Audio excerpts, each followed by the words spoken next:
One এবার একটু rule হয়েছে রেসপন্ডেন্ট নাম্বার 1 বাংলাদেশ ব্যাংক এবং respondent number 7 Bangladesh financial intelligence unit, এদের উপর রুল হয়েছে কেন যে টাকাটা নিয়ে যাওয়া হয়েছে বাংলাদেশ থেকে ফরেন কান্ট্রিজে, এটা রিপেট্রিয়েশন করার যে ইনিশিয়েটিভ কতটুকু নেওয়া হয়েছে এবং total loan and credit facilities availed by S Alam group, its shareholder directors and their family members কত টাকা এ পর্যন্ত এবং টোটাল আউটস্ট্যান্ডিং ব্যালেন্স এটা চাওয়া হয়েছে এবং যে টাকাটা পাচার হয়েছে সেই টাকাটা ফেরত নেওয়ার জন্য রিপ্যাট্রিয়েট করার জন্য কি ইনিশিয়েটিভ নেওয়া হয়েছে so far by Bangladesh bank and BFIU, এটার উপর হয়েছে রুল এবং ডাইরেকশন হয়েছে upon respondent number 3 and 9। Respondent number 3 হচ্ছে ministry of law, justice and parliamentary affairs, আর 9 হচ্ছে ইন্সপেক্টর জেনারেল অফ রেজিস্ট্রেশন। আমরা list of immovable assets and properties in the name of S Alam group, shareholder directors and family members, এটার উপর আমরা এর আগেও চিঠি দিয়েছিলাম ministry of law, justice and parliament affairs এবং আইজিআরকে, কিন্তু কোনো রেসপন্স পাইনি। এই জন্য তাদের প্রতি একটা ডাইরেকশন হয়েছে লিস্ট অফ ইমুভেবল অ্যাসেটস এবং আপনার যা সম্পত্তি তাদের নামে আছে in the name of S Alam group, shareholder director এবং ফ্যামিলি মেম্বার, এটার উপর ডাইরেকশন হয়েছে। তালিকা, সম্পত্তির একটা তালিকা তাদের নাম, পরিবারের নামে এবং এসালম গ্রুপ শেয়ার হোল্ডারদের নামে যা যা আছে সমস্ত স্থাবর সম্পত্তির একটা তালিকা চাওয়া হয়েছে। কতদিনের মধ্যে? এটা 4 সপ্তাহের মধ্যে এটা দেওয়া হয়েছে।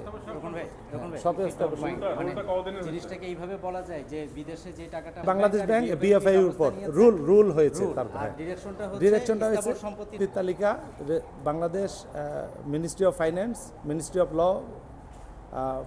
জাস্টিস অ্যান্ড পার্লামেন্টারি অ্যাফেয়ার্স, অস্থাবর সম্পত্তি, স্থাবর সম্পত্তি না, অস্থাবর অল ইমুভেবল প্রপার্টিস। আগের দিন যে বলা হয়েছিল ছিলাম দুদক যেহেতু কিছু ইনিশিয়েটিভ নিয়েছে, এই জন্য দুদককে কোর্টের তারা কিছু জানাইছে।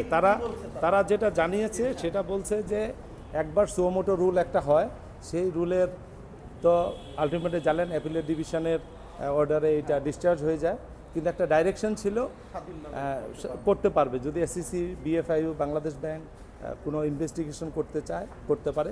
সেই ইনভেস্টিগেশনটাই এখন দুদক করছে, চলমান আছে। এরকম একটা প্রতিবেদন ওনারা দুদকের পক্ষের লয়ার আজকে জানিয়েছেন, এই জন্য দুদককে আমরা বাদ দিয়েছি। দুদকের উপর কোনো রুল অ্যান্ড ডাইরেকশন নেই। আর আমি যেটা চেয়েছি অস্থাবর সম্পত্তির তালিকা, অল অস্থাবর সম্পত্তি in the name of S Alam group, family members এবং শেয়ার হোল্ডার ডিরেক্টরস। আর বাংলাদেশ ব্যাংকের কোর্ট মন্তব্য করেছে যে এটা খুব সেন্সিটিভ একটা ইস্যু, এই ইস্যুতে আমরা একটু সাবধানতা অবলম্বন করাই ভালো, এই জন্য একটু কেয়ারফুলি রুলটা উনি দিয়েছেন। উনি বলেছেন যে পার্টিকুলারলি যে জিনিসটার উপর ইনভেস্টিগেশন চলছে, কন্ট্রাডিক্ট করতে পারে, আমরা এসিসিকে এখানে বাদ দিয়ে দেন। ওই জন্য কোর্টের পারমিশনে আমরা এসিসিকে বাদ দিয়ে দিই। তথ্য অনুযায়ী তো বলা যায় যে এসালমের বিষয়ে তাদের তদন্ত চলমান আছে। As per suo motu rule issued earlier in 2023, এইটা ওই রিটের আলোকে। কিন্তু আমি ইন্ডিপেন্ডেন্ট একটা প্রেয়ার নিয়ে এসেছিলাম, particularly list of assets in the name of S Alam group, family members, যেটা আগে বললাম, এবং শেয়ার হোল্ডার ডিরেক্টরস। এই লিস্টটা আমাদের দরকার এই কারণেই, কারণ আমাদের প্রচুর আউটস্ট্যান্ডিং ডেট আছে বিভিন্ন ব্যাংক এবং ফাইন্যান্সিয়াল ইনস্টিটিউটে, এগুলো রিকভারির জন্য ইমুভেবল প্রপার্টি লিস্টে আছে। ধন্যবাদ।